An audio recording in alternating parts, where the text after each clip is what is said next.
যে উজু করে সলাত আদায় করতে হয়, পানি নেই, তায়াম্মুম করে সলাত আদায় করবেন। মাটি নেই, বিনা উজুতে বিনা তায়াম্মুমে সলাত আদায় করবেন। কেবলার দিকে মুখ করে সলাত আদায় করতে হয়, কেবলা বোঝা যায় না, কেবলা ছাড়াই সলাত আদায় করবেন। দাঁড়িয়ে সলাত আদায় করতে হয়, দাঁড়িয়ে থাকা যায় না, বসে থেকে সলাত আদায় করবেন। বসে থাকা যায় না, শুয়ে থেকে সলাত আদায় করবেন।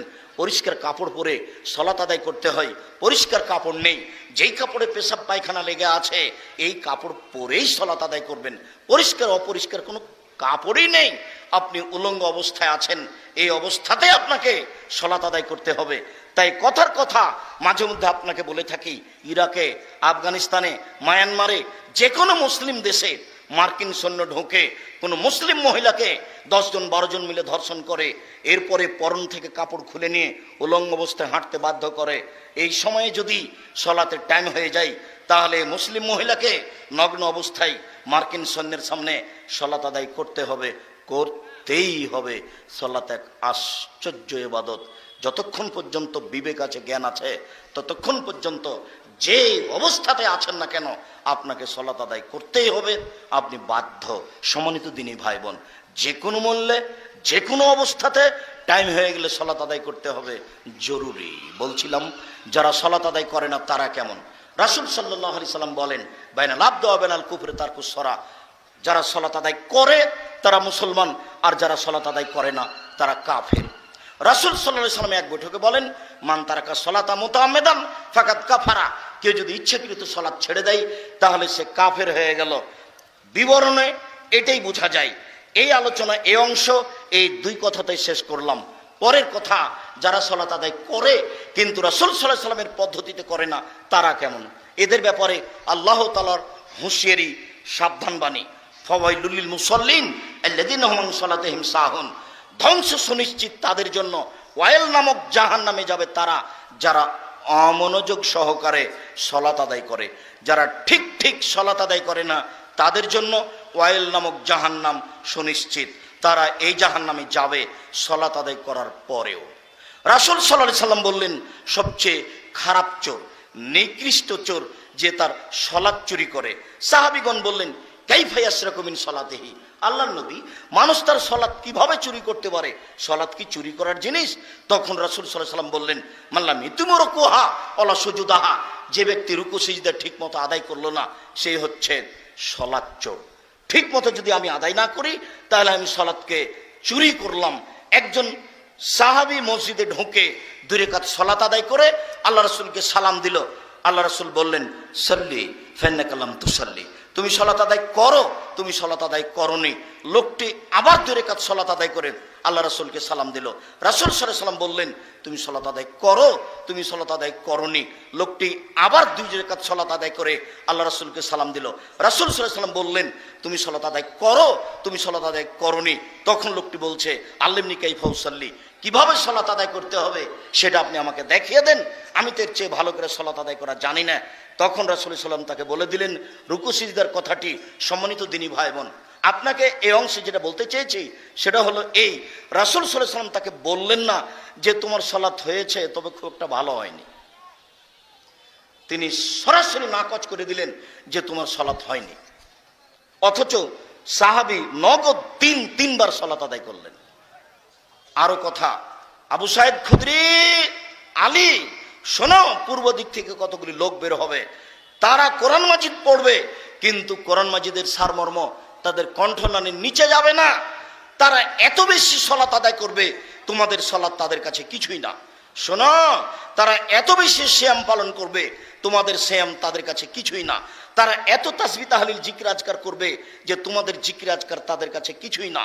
আবু সাঈদ খুদরি, শোনো, তোমরা যদি তাদের পাও তাহলে তাদের হত্যা করো, এমন ভাবে হত্যা করবে আদ সামুদকে যেভাবে ধ্বংস করে দেওয়া হয়েছে, ধূলিসাৎ করে দেওয়া হয়েছে, আদ সামুদকে যেভাবে পৃথিবী থেকে একবারে সমূলে নষ্ট করা হয়েছে, এইভাবে তুমি তাদেরকে হত্যা করো। যারা হত্যা করতে পারবে বিচারের মাঠে তারাই সবচেয়ে বেশি নেকি পাবে। সম্মানিত দিনী ভাই বোন, এক একটু খেয়াল করেন, আমি আপনাকে বলতে পারছি না এই নামাজি সে নামাজি, তবে রাসূল সাল্লাল্লাহু আলাইহি সাল্লাম বলেছেন এক শ্রেণীর নামাজিকে হত্যা করতে হবে। হাদিস বুখারী মুসলিম। এক শ্রেণীর সালাত আদায়কারীকে রাসূল সাল্লাল্লাহু আলাইহি ওয়াসাল্লাম হত্যা করতে বললেন, এই কথা ঠিক। যদিও আপনাকে আমি বলতে পারছি না এই দল সেই দল, যদিও আব্দুর রব খুলনা সেই কালে বলে গেছেন এই দল টঙ্গীর দল। আব্দুর রব খুলনা রাহিমাহুল্লাহ এভাবে তিনি খোলা মাঠে ঘোষণা দিয়ে গেছেন। কিন্তু আমরা আপনাকে ওইভাবে না বললেও আপনাকে বলতে চাচ্ছি এটা জরুরিভাবে, বিশ্বস্তভাবে সহিহ হাদিস দিয়ে, যে এক শ্রেণীর মানুষকে সালাত আদায়কারীকে রাসূল সাল্লাল্লাহু আলাইহি ওয়াসাল্লাম কি বলেছেন? হত্যা করতে বলেছেন। কিভাবে সালাত আদায় করবেন? এক খেলে আমার দিকে চেয়ে থাকুন, আমি বাস্তব সালাত আদায়ের পদ্ধতি দেখাতে যাচ্ছি। রাসূল সাল্লাল্লাহু আলাইহি ওয়াসাল্লাম বললেন, সাল্লু কামা রাআইতুমুনি উসাল্লি। পৃথিবীর মানুষ, তোমরা সালাত আদায় করো যেভাবে আমাকে সালাত আদায় করতে দেখছো। এখন তো মুহাম্মদ সাল্লাল্লাহু আলাইহি ওয়াসাল্লাম বেঁচে নেই, তা আপনি কিভাবে তাকে দেখে সালাত আদায় করবেন? তিনি দুনিয়া থেকে চলে গেছেন, বলে গেছেন যে আমি কোরআন মাজিদ রেখে গেলাম, আমার হাদিস রেখে গেলাম, এই দুটা যতদিন শক্তভাবে ধরে থাকবে ততদিন ভুল পথে যাবে না। তাহলে আপনাকে এখন সহিহ হাদিস দেখেই সালাত ঠিক করতে হবে। সহিহ হাদিসের ব্যাপারে আপনাকে আমরা রিয়াজুস সালেহিন পড়তে বলি, সহিহ হাদিসের ব্যাপারে আপনাদেরকে আমরা বুখারী মুসলিম গ্রন্থ পড়তে বলি। এক খেলে আমার দিকে চেয়ে থাকুন, আমি আপনাকে সালাত দেখাচ্ছি। আল্লাহু আকবার। আল্লাহু আকবার বলার সময় দুই পায়ের মাঝে ফাঁকা থাকবে, শরীরের ভারসাম্য বজায় রেখে যতটুকু ফাঁকা রাখা লাগে। চাঁপাই নবাবগঞ্জে মহিলা বৈঠকে বলেছে, এসব এলাকা তো বলতে পারে, এটা কোন থানা? মোহনপুর থানা। মোহনপুর থানাতে এরকম মহিলা বৈঠকে কথা বলতে পারে, বুবু নামাজে যখন দাঁড়াবা বুবু, তখন দুই পায়ের গোড়ালিকে জমা রাখিও বুবু। যদি দুই পায়ের গোড়ালি জমা না রাখো বুবু, তাহলে লজ্জা স্থানের যোগাযোগ বুবু মাটির সাথে হবে, মাটি অভিশাপ করবে। বুবুর সব কথাই নাকি বুখারীতে আছে। আমরা একবার দিনাজপুরে গেছিলাম প্রোগ্রামে, তো এক হেডমাস্টার, স্কুলের হেডমাস্টারের বাসাতে আছে। তো হেডমাস্টার আমাকে বলছেন, আব্দুর রাজ্জাক সাহেব, আমার বিছনা থেকে ওই যে ঘরের বাইরে যে জুতা স্যান্ডেল আছে এই পর্যন্ত যে চট বিছানো আছে, কেন চট বিছানো আছে তা কি বলতে পারেন? তা আমি বলছি, তা তো বলতে পারি না। তখন আমাকে বলছে, স্ত্রী মিলনের পরে সরাসরি পাটা যদি মাটির ওপরে পড়ে যায় তাহলে মাটি অভিশাপ করবে। তো এই পাটা যেন মাটির ওপরে না পড়ে সেই জন্য চট বিছানা থেকে নিয়ে ওই দরজার স্যান্ডেল পর্যন্ত রেখেছি। তাহলে বিছানা থেকে নেমে পাটা কিসের উপরে পড়বে? চটের উপরে। চট থেকে নেমে ও পা কোথায় রাখবে? স্যান্ডেলের উপরে, যেন মাটিতে না লাগে। একজন হেডমাস্টারের কথা, যার জন্য আপনাকে আমি বলে থাকি মাঝে মধ্যে যে 16 ডিসেম্বরে হেডমাস্টার চেয়ারে বসে আছেন, তার মেয়ে মাস্টার ডিগ্রি পাস নাচছে, বাপে দেখছে যে মেয়ে কেমন নাচতে পারে। এই হেডমাস্টারও যদি শিক্ষিত মানুষ হন তাহলে মূর্খ মানুষকে, এনাকেও যদি শিক্ষিত বলতে হয় তাহলে অশিক্ষিত মানুষকে।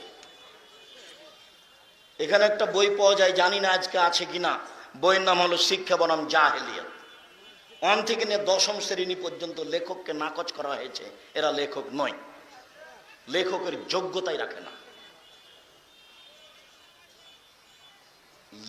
লেখক কিভাবে হতে হয় সেটাই তার জানা নাই। কলম ধরেছে বেটা, কুকুর টেলিফোন করছে শ্রীগালকে।